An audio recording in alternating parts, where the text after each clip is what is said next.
question for you. Is there a definite, absolute right and wrong way to make pancakes? No.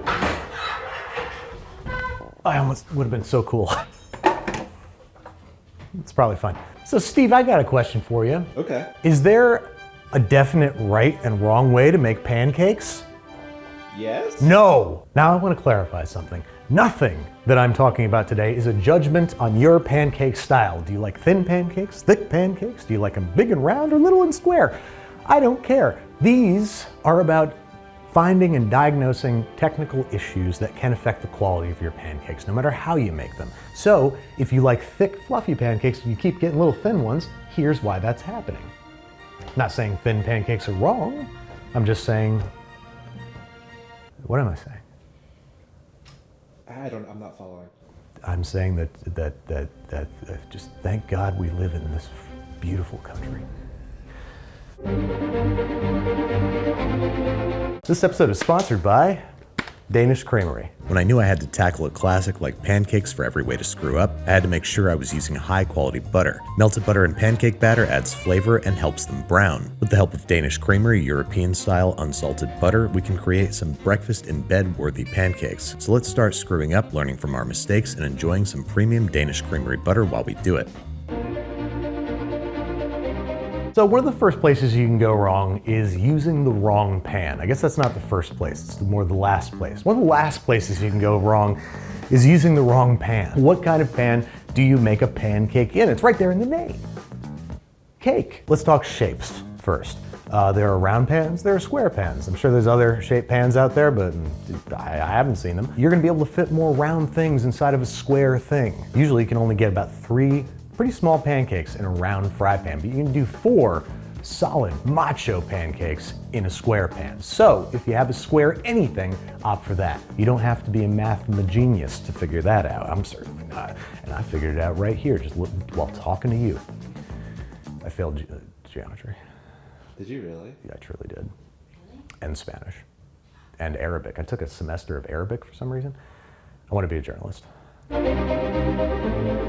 Next up is material. You got stainless steel, you got non-stick, you got carbon steel, you got cast iron, probably some other stuff out there, copper. So stainless is not an ideal surface upon which to make pancakes. You're gonna have to use a lot of fat, which is not ideal depending on what sort of crust you're going for. And it's gonna be really hard to make it not stick. And if your pancakes stick at all, they're ruined. It's gonna destroy the look of it, it's gonna tear it up, and you're gonna have to wash the pan before you can make another batch. So it is very, very difficult to make pancakes in a stainless steel pan. You can do it, but make sure you use fat in the pan, or at the very least, fat in your batter, because that will make it into a self-lubricating pancake.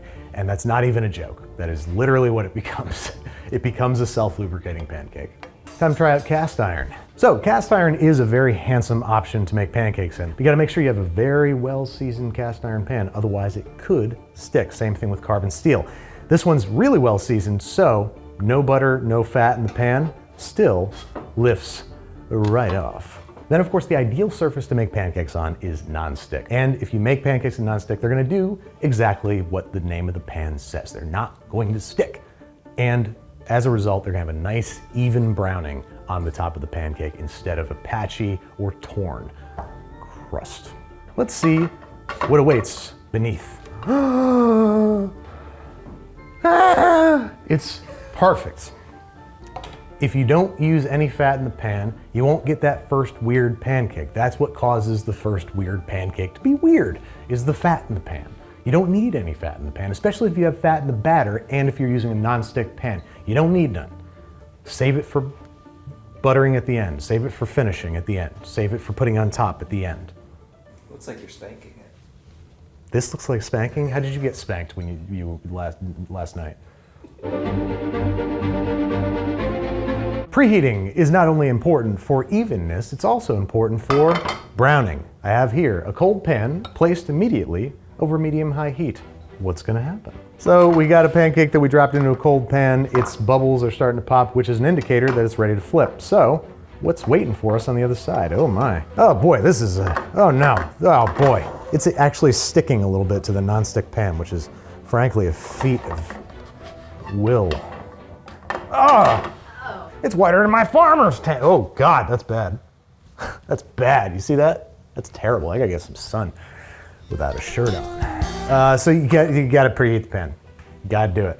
This is a big pan, so I'm scooting it around a little bit to make sure that it's getting heat all over. Otherwise, look at the shape of the flame. It's round. Round's bad, except for pancakes. The heat, especially with cast iron, is being absorbed and disseminated and spread out, which is awesome. But it's still gonna have a major hot spots and cool spots, which you don't want. You want a nice, evenly hot, flat surface. So even in an ideal square pan like this one, you can run into problems like uneven heating. How do we solve for that? Well, there's two ways. First, preheat slowly and patiently, not over medium-high heat, but like medium-low heat. So it's giving it more time to absorb heat slowly and spread it out.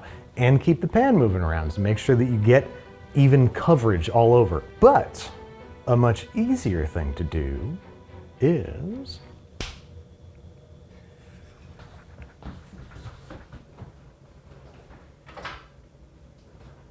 what was I gonna do? A griddle. And let me tell you why you want to use a griddle. Not only is it not round, so you can fit a lot of pancakes on there. This is a very, very big one, but even in a normal size pancake griddle, you can fit a lot of pancakes. You probably make at least 6 at once. I could probably get 9 going on here without breaking a sweat. And you don't have to use it for just pancakes. You use it as a plancha. You could use it to make all breakfast. You fry eggs on here, you fry bacon, you do all manner of different pleasurable activities on this surface. Not those. Other reasons to use a griddle: heats very evenly. You don't have to worry about hot spots as much. And plus, you get this thing, which is why does this exist? Pancake mix. Sorry. Pancake mix is fine. If you don't have the time to be measuring out ingredients and doing all this stuff, then I get it. Get some pancake mix. It also has other uses outside of pancakes. I like to fry my chicken in pancake mix because it's got leaveners in it. But therein lies the rub. You don't know how fresh these leaveners are. These leaveners might be well past their prime. You can't smell it, you can't taste it, you can't see it, but you'll feel it. Expired leaveners don't work. They lose their efficacy over time. So you need fresh baking powder to get tall, fluffy pancakes. It also just doesn't taste as good as homemade. It just doesn't. But that being said, I've certainly used it. You've certainly used it. And that's fine. It's fine. It's just flour and leaveners. Not the end of the world. But you are rolling the dice a little bit. I do recommend making your own, but no judgment if you're reaching for the quicker option of biscuity pancakes. I'm trying to say Bisquick. These two batters were made with the exact same recipe with the exact same type of ingredients. But this one is super thick. This one, well, it's watery as a daisy. What the happened here? Well, I'll tell you. One was made with baking powder that expires in 2 years' time from now, and the other was made with baking powder that expired back in February. This is expired, and you can't just keep using expired baking powder. It stops working. I swear to God, these are the same exact recipe, but one is made with expired baking powder, the other one was made with fresh.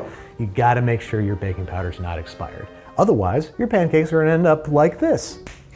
Not only is the batter with the old leavener in it baking up thinner, it's also baking up paler. That's because baking powder lowers the temperature at which the Maillard reaction occurs. Therefore, it helps with browning. So this guy turned out thicker and browner. And that's how I like him. Oh, holy shit. Okay, so I got this griddle real hot. What could go wrong? Preheating is different from overheating. Preheating means that you're heating it for a while so that the heat is well absorbed and distributed throughout the cooking surface. Overheating means that the surface is too hot. Usually you want to flick the pancake when you see bubbles starting to break the surface. So this one looks done, but it's still pretty liquidy on top. I don't know what's going to happen here. Oh!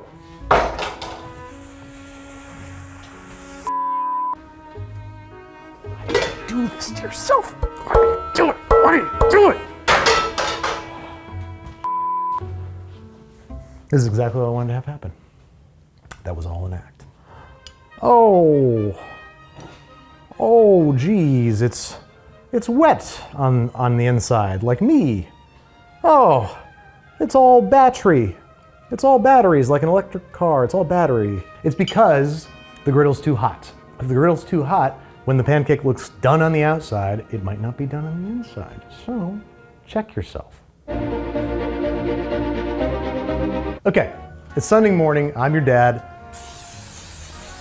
I'm pamming up the pan before putting on the panners. And everything's gonna be okay, son or daughter. Okay, this is dad time. This is time for dad. Pancakes in a fatty pan. Must be Sunday. I must be a dad. You must be my baby. Kids, it's your dad's favorite time of day.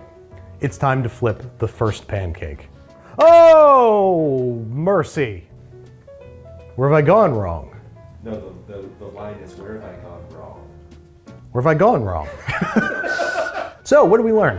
If you put fat in your pan, this is gonna happen. You're gonna get a weird pattern on there. First weird pancake. That's the old trope, right? First pancake's a sacrificial pancake. This is why. Because you fat the pan, you make a pancake, it soaks up all that fat, makes it look weird, and then the next pancake you put down, there's no fat in the pan, because it just got soaked up, so it cooks up normal. So the moral of the story is, save the butter for when you're buttering up your pancakes with Danish Creamery butter. Okay, pancakes batter's mixed, but there's still lumps in there. I hate lumps. So I'm just gonna beat the ever-living out of this. Really just mix it. Really mix it.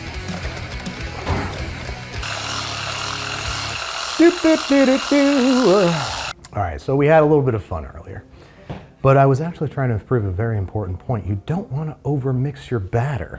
I'll show you why. What I have here is the exact same batter. One that has been overmixed and one that has been not overmixed. Oh, look already at the difference in texture. Look, wow, that's wild, that's wild. Look, this batter was overmixed, this one was not. Do you see the difference? Yes, you do. Peek. You can always peek. You can always peek. You can never unpeak, but you can always peek.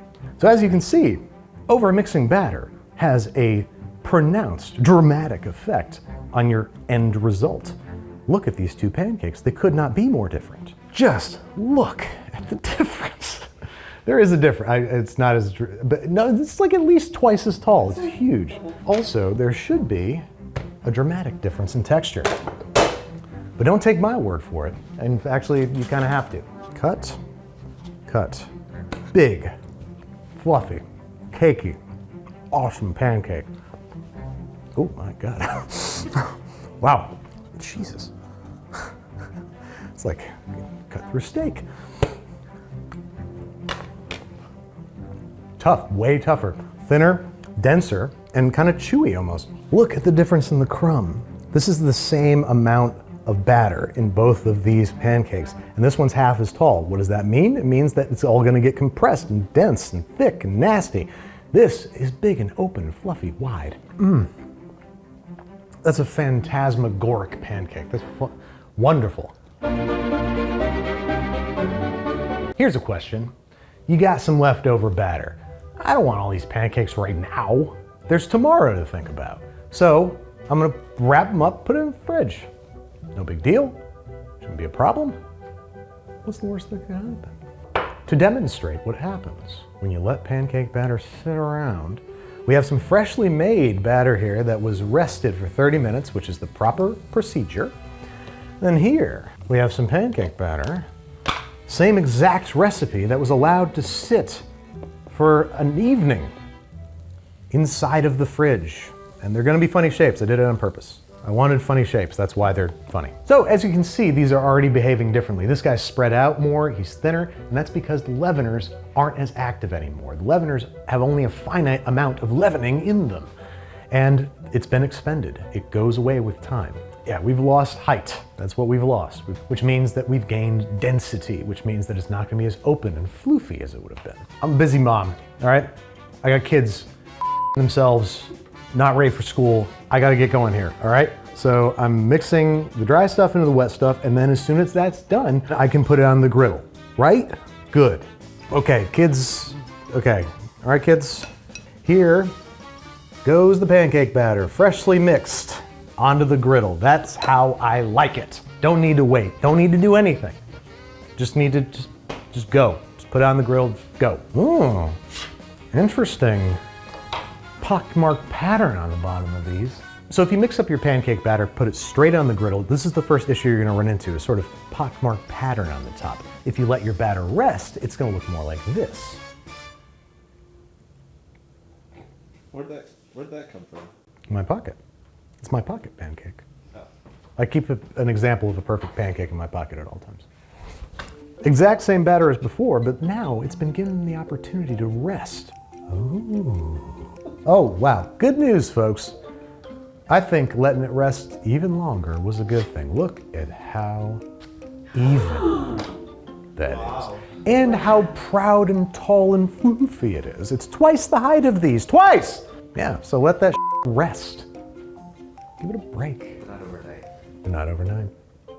Don't be a dingus. Wow, that is a beautiful pancake. It's a little oblong, but I don't even care. So look at this trichotomy, which is indeed a word. We have cooked immediately, cooked after 15 minutes, and cooked after resting for at least 30 minutes. In fact, we let this rest an hour. And look at the difference, not only in color and texture, but in height and size. Maybe you can't see that, but like, you can clearly see that's taller than that. But even more insidious secrets lie inside. Looky here, folks. Do you see that? See that little clump of flour? That's a clump, you know what that is? Is it a clump of It's a flour? clump of flour. You don't want that. And it's because we, mixed up the pancake batter, but the flour wasn't given enough time to fully hydrate. And it was a little bit undermixed. So you want to make sure that it's properly mixed and properly rested before you start frying. Plop. Uh-oh, it's too thick. Look at how darn thick it is.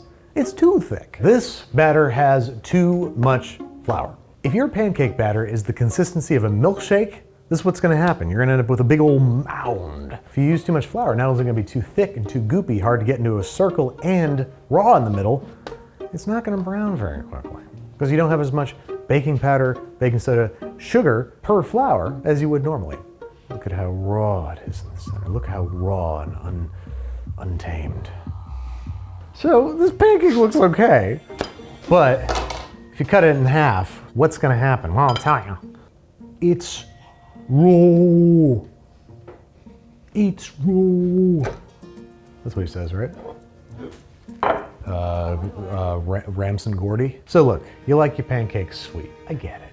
So you add a lot of sugar to your pancake mix. No big deal, right? Ooh, I don't know. Okay, here we go. Come on. Yeah, buddy. So this is an extreme example, but if you have too much sugar in your batter, it might get too flat, it might take too long to cook, it might stay liquidy, and it's not gonna have a great texture. So go easy on the sugar.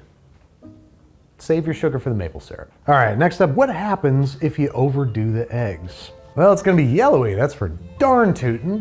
What does it look like? It looks like scrambled eggs. It looks currently like scrambled eggs. But on the other side, it looks like a pancake. So maybe it's not so bad after all. I'm kidding, it's gross. It smells like scrambled eggs. So, don't put too many eggs in your pancakes. Simple as that. What happens when you add too much milk? We have 25% more milk than usual in this mix. Let us see what it does. I think you can probably figure out what it's gonna do. That, and you can't just say that to me. You know how I feel about my farmer stand. I'm not even a farmer. The one problem is, it's a little thin. If you add too much milk, the batter is gonna be too thin, you're gonna end up with a thin pancake. So you got yourself a nice buttermilk pancake recipe, but you couldn't find any buttermilk. You can just swap out with regular milk, right? No big deal, right? How bad could it be? Surely it can't make any difference. Oh boy, that's awfully thin. So a buttermilk pancake recipe where we swapped out the buttermilk for regular milk came up rather short, if you ask me. Do you see what I mean by short? Because it's very thin, it's a short pancake. So what happened? Well, most buttermilk pancake recipes rely on a baking soda leavener, which requires acid to activate. Buttermilk has that acid, so you need buttermilk or a buttermilk substitute. How do you make a buttermilk substitute? Take regular milk, add a little bit of vinegar or lemon juice to it. That's gonna provide the acid to activate the baking soda, so you get beautiful rise.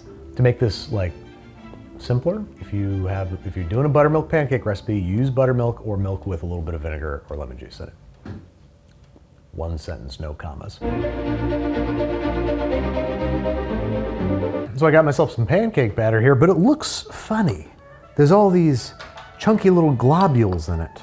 What are those? They're not flour. Well, I'll tell you what they are. They're butter. If you add butter to your pancake batter recipe, you want to make sure that everything in here is room temperature. If you have cold milk, cold eggs, cold flour for some reason, you're gonna end up with solidified butter. The cold is gonna re-solidify the butter, and you're gonna end up with these little globs in there that are gonna melt and turn into basically holes in your pancake. So make sure you're using room temperature everything.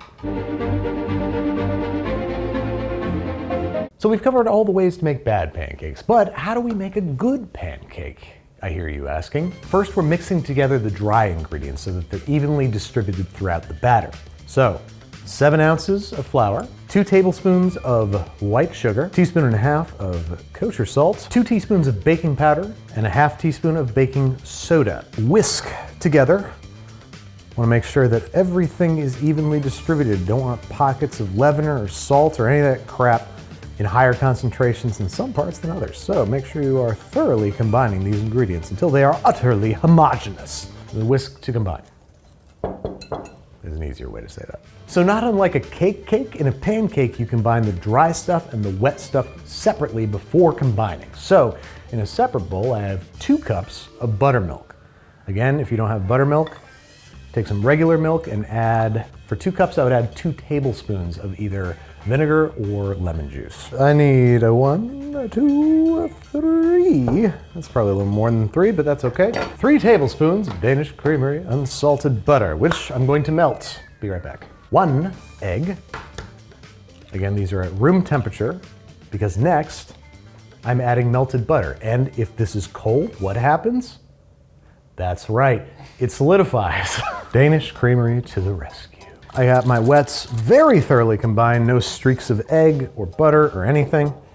So now I'm going to add it to the dries and gently stir it together until all the flour is pretty much hydrated, but we got some good lumps in there. You know, some people say don't whisk your pancake batter because they think they're gonna overmix it, but you can whisk it, you just gotta be gentle. And if anything, it's gonna help you make sure that you've got everything combined. So I'm just mixing this guy together without overdoing it, without being too zealous. I'm scraping around the bottom and outside of the bowl to make sure that there are no pockets. It's good to use a glass bowl so you can check. I don't see any pockets. And as soon as you stop seeing dry flour, which I'm getting very close to, that's right about where I want to stop. This is lumpy, it's thick, and it's right where I want to live. In 30 minutes, this is going to make for the perfect pancakes. All right, folks, our batter's been resting for 30 minutes, so now I'm gonna dole it out, fry it up, and we're gonna have ourselves a stack of hotcakes. And we're looking for bubbles that break the surface and stay broken. You can see some bubbles that are popping up right now, but they're going whoop and then disappearing. We want bubbles that are coming up, making a hole, and the hole stays there. Ooh, I got some cool spots in this griddle, it would seem. They're splattering a little bit, but that's cool. Literally, like it's cool. It's home style. There we go. Pancakes, those are good looking pancakes. This is what I was presenting as like an ideal, but like these look fantastic. They look diner style, they look homemade, they look great. These are looking done. They're nice and brown on both sides. Now it's time to evacuate and stackuate. And I got a little bit of splatter, but again, I really like how, you know, just homemade these look. Like these look like just perfect homemade buttermilk pancakes. If you're making a lot of pancakes, if you're making these in batches, put these on a wire rack in a rim baking sheet. Keep them in a low oven. They'll be fine while you cook the rest of the pancakes. But this is all I'm making. This is the whole batch. So I'm just stacking these. Now that is a stack of pancakes. Look at those pancakes. Come on. Come on. Look at them. Come on. Look, those are really good pancakes. So this is our recipe for buttermilk pancakes. Go check it out on the website and make sure you're always finishing things up with a little bit of that DCB, Danish Creamery butter. Boop. And maple syrup, I guess. Oh, daddy. That's the stuff. Look at that.